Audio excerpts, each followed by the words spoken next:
आखिरकार अमेरिका और यूके दोनों ही भारत के सामने झुकते हुए नजर आ रहे हैं। अमेरिका ने एक खास दस्तावेज निकाला है और इस दस्तावेज में ये साबित कर दिया है कि भारत के बगैर चलना मुश्किल है। तो वहीं यूके ने भी रातों रात अब पलटी मारनी शुरू कर दी है। जानेंगे क्या है मामला, क्या कुछ चल रहा है अमेरिका और यूके और भारत के बीच में। आइए जानते हैं इन खबरों को विस्तार से। बात करें यूके की तो अभी आपने देखा जैसे ही लिज ट्रस सत्ता में आई, लिज ट्रस ने एक बड़ा बवाल अपने लिए खड़ा कर लिया और वो बड़ा बवाल था अर्थव्यवस्था का बड़ा बवाल। अर्थव्यवस्था के इस बड़े बवाल के कारण ऐसी स्थिति बन गई कि लिज ट्रस की इस्तीफे की बात होने लगी, वापस से ऋषि सुनक को लाने की बात होने लगी, क्योंकि आम इंसान परेशान होने लगा, खजाना धड़ाधड़ खाली होने लगा, एक विकसित देश विकासशील देश की श्रेणी में आने लगा, कर्जा मांगने की नौबत आने लगी। दुनिया ये कहने लगी कि यूके अब श्रीलंका के रास्ते पर चल रहा है। और आपको बता दें कोई बहुत ज्यादा हालात इन 5-7 दिनों में नहीं बदले हैं, यूके उसी रास्ते पर चल भी रहा है। हालांकि लिज ट्रस ने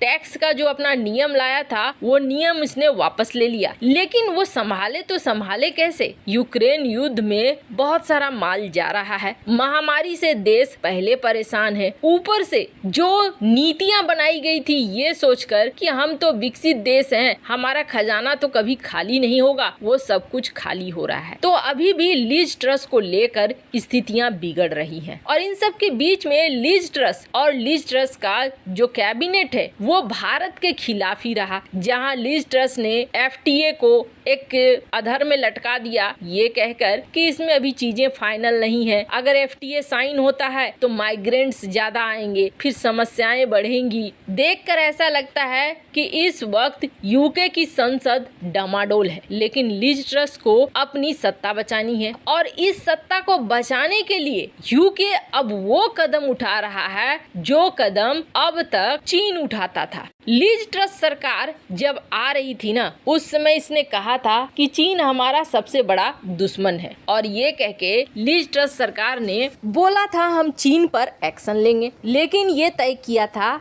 कि हम तुरंत एक्शन नहीं लेंगे बल्कि 1 साल बाद लेंगे। हालांकि ऋषि सुनक ने भी उस समय अपने चुनाव प्रचार के दौरान चीन को सबसे बड़ा दुश्मन बताया था और कहा था कि चीन के प्रति हमें मजबूत होकर सामने आना होगा, नहीं तो चीन हमारी नौकरी भी खा जाएगा और चीन हमारी अर्थव्यवस्था को तो खाएगा ही खाएगा, इसका जियोपॉलिटिकल असर भी बहुत बुरा होगा। लेकिन ऋषि सुनक जितने मुखर थे उतनी मुखर लिज ट्रस नहीं थी, पर अब कहा जा रहा है कि लिज ट्रस घोषित करेंगी कि चीन हमारे लिए सबसे बड़ा खतरा है और हम चीन के खिलाफ काम करेंगे, अपनी तैयारियों को मजबूत करेंगे। अब सवाल ये उठता है कि ऐसे समय में लिज ट्रस क्यों कर रही है ऐसा। इसने तो प्लान किया था कि 1 साल बाद इस बात को कहा जाएगा कि चीन हमारे लिए खतरा है, तो इसके करने की वजह है दरअसल लिज ट्रस अब थक चुकी है, कई तरह के उपाय लगा रही है अर्थव्यवस्था को संभालने की, लेकिन ये अर्थव्यवस्था संभलने का नाम नहीं ले रही है और ना ही संभलेगी। तो लिज ट्रस तुर्की के रास्ते पे चल पड़ी है, चीन के रास्ते पर चल पड़ी है। तुर्की जिस तरीके से अपनी अर्थव्यवस्था को डुबा रहा है और डूबती हुई अर्थव्यवस्था के बीच में अपने जनता के अंदर राष्ट्रवाद और धर्म का बीज बो रहा है ताकि अर्थव्यवस्था पर ध्यान न जाए, महंगाई पर ध्यान न जाए और सिर्फ ध्यान कहाँ पे जाए, ध्यान जाए कि युद्ध हो रहा है, देशभक्ति दिखानी है,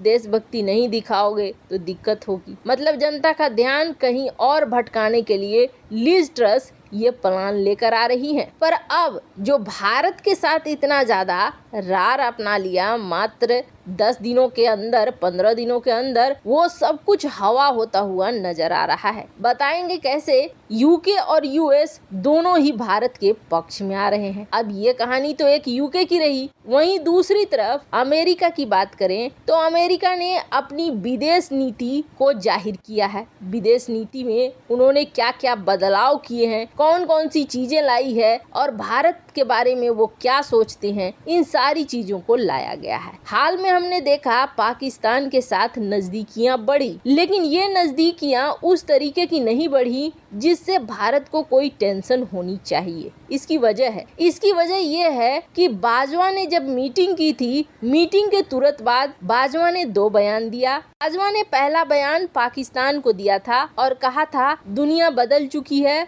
अगर हम नहीं बदले तो हम तबाह हो जाएंगे। ये एक बहुत बड़ा संदेश था। वहीं बाजवा ने एक दूसरा भी संदेश दिया कि हम भारत के साथ शांति चाहते हैं, आगे बढ़ना चाहते हैं, लेकिन इस मामले में बाजवा ने कश्मीर का नाम नहीं लिया, यानी कश्मीर मामले को छोड़ दिया। अब ये 2 चीजें बता रही है कि जो सोचकर बाजवा मीटिंग में बैठा था वो उसके अनुसार नहीं हुआ, नहीं तो बाजवा के बयान कुछ अलग ही होते। पर हाँ, F-16 को अपग्रेड करने का मामला अभी भी पड़ा हुआ है। कहीं न कहीं भारत के ऊपर दबाव बनाने की राजनीति अभी भी चल रही है। और दूसरी बड़ी बात यह है कि अगर पाकिस्तान के F-16 को मजबूत कर दिया तो भारत के 114 फाइटर जेट की डील मिलनी आसान हो जाए अमेरिका के लिए। भारत को F-18 हॉर्नेट बेचना चाहता है और ऐसा करके वो बेच सकता है। कई तरह के तिकड़म में, कूटनीति में ये सारी चीजें चलती हैं। हो सकता है अमेरिका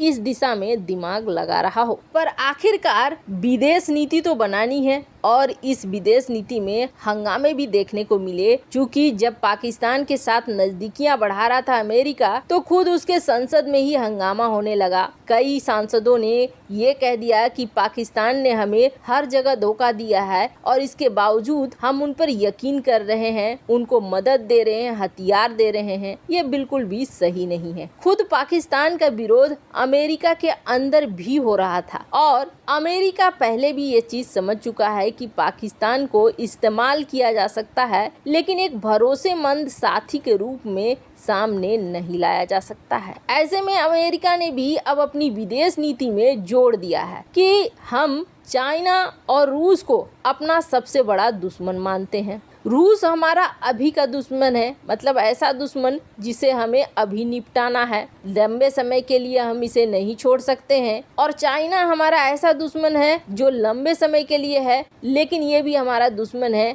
और हिंद महासागर क्षेत्र में हमें इसे भी निपटाना है। दोनों के लिए रणनीतियां निकल कर सामने आई है। अब यूके ने भी कह दिया कि चीन बड़ा खतरा है, अमेरिका ने भी कह दिया चीन बड़ा खतरा है, लेकिन चीन से निपटने के लिए हर हाल में इन देशों को जरूरत होगी भारत की। यही वजह है कि अमेरिका ने अपने विदेश नीति में भारत का जिक्र किया है और इस डॉक्यूमेंट में साफ साफ कहा गया है कि हमें भारत के साथ मिलकर चलना होगा। भारत के अलावे दक्षिण चीन सागर के कुछ और देशों का भी नाम है कि उनके साथ, जैसे कि फिलीपींस हो गया, हमें गठबंधन बनाकर चलना होगा। द्विपक्षीय हो, बहुपक्षीय हो, जिस तरीके से हो उस तरीके से हिंद महासागर क्षेत्र में हमें मिलकर चलना होगा। वैसे ये तो पता ही था कि इस इलाके में चीन को अगर काउंटर करना है तो भारत का साथ लेना होगा अमेरिका को, वरना कहीं अफगानिस्तान वाला हाल पाकिस्तान न कर दे अमेरिका के साथ, इसकी टेंशन तो उसे भी बनी हुई है। वैसे आपको क्या लगता है, इन मामलों में आपकी क्या राय है? कमेंट कर जरूर बताएं।